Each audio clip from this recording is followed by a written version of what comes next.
In this video, we look at our progress within the No Element Traveler account. I'll also be going through a few things that I missed from previous videos while answering some questions you guys may have regarding to the series. Once again, we're going to start off the video with a quick montage of our resin progression.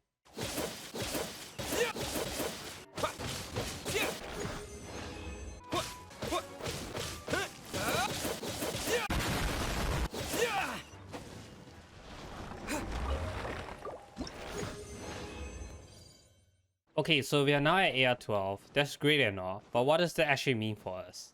The three important things to note are the access to the Prototype 1 core at AR 10, and access to both the commissions and gold ley lines at AR 12.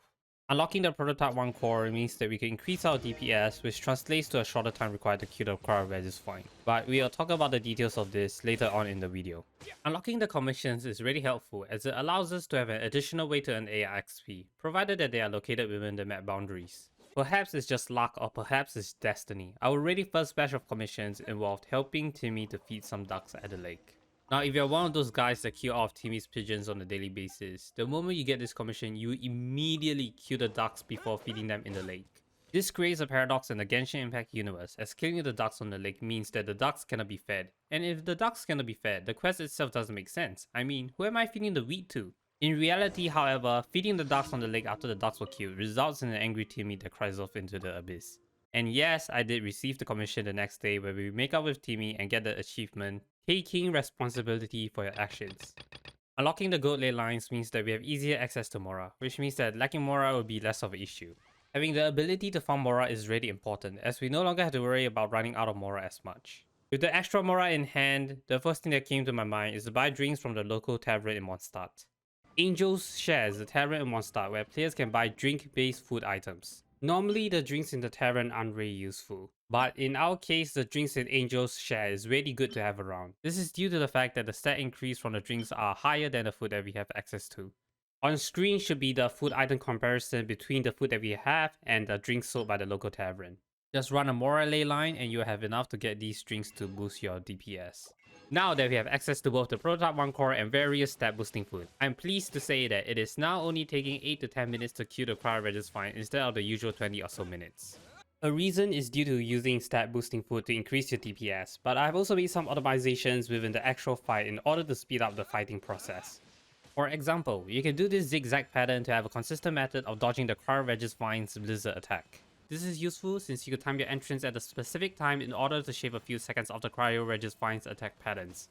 You can also position yourself in a certain manner whenever the Cryo Regis Fine does its slam attacks to deal double damage to both the stem and the head's Corella. Finally, you can also decrease your stamina output by being more efficient in dodging certain attacks in order to use the extra stamina to perform charged attacks. Using these small optimizations, I was able to cut off a minute or two in the actual Cryo Regis Fine fight.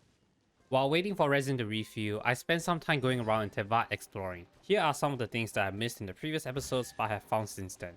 Probably the most important one that I missed was Herman in Mondstadt giving 7 Adventurers book when you talk to him. You can also get Adventurer artifacts by talking to this merchant just outside the local tavern in Mondstadt.